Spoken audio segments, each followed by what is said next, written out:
Hello दोस्तों, आपका हमारे चैनल में स्वागत है। चलिए शुरू करते हैं भगवान बुद्ध की कहानी। एक बार एक स्त्री का एक ही बेटा था, वह भी मर गया।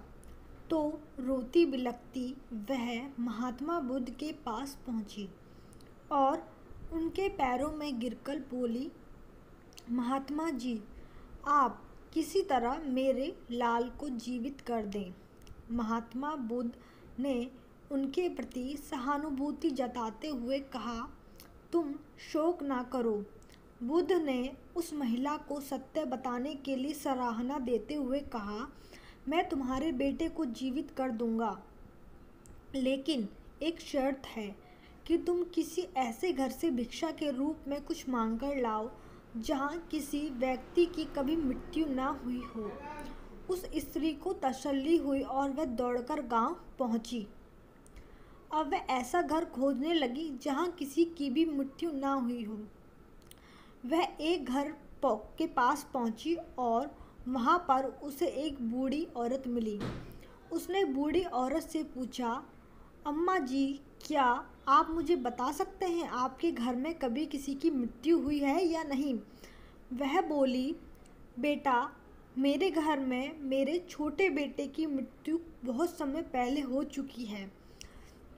तो फिर वह औरत निराश होकर वापस लौट गई और दूसरे घर के पास पहुंची। वहां पर उसे एक छोटा लड़का मिला और उसने उस बच्चे से पूछा, बेटा, क्या तुम्हारे घर में कभी किसी की मृत्यु हुई है? वह बच्चा बोला, हाँ जी, मेरे घर में मेरे पिताजी की मृत्यु हो चुकी है। फिर वह दोबारा से निराश होकर दूसरे घर में पहुंची। फिर वहाँ पर उसे एक औरत मिली और उसने उससे पूछा, बहन जी, क्या आपके घर में कभी किसी की मृत्यु हुई है? वह रोते हुए बोली, हाँ, मेरे पति की मृत्यु अभी कुछ समय पहले ही हुई है। और वह फिर निराश होकर बाहर चली गई और एक स्थान पर बैठकर रोने लगी। रोते रोते वो बहुत ही ज़्यादा परेशान हो चुकी थी।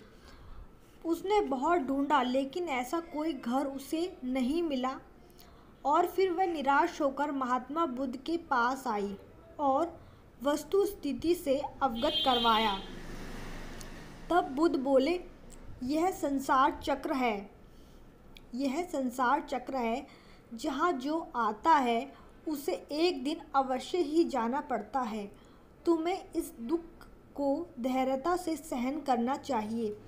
तब महिला को बुद्ध के वचन समझ आए और उस महिला ने फिर बुद्ध से संन्यास लिया और मोक्ष की राह पर चलने लगी।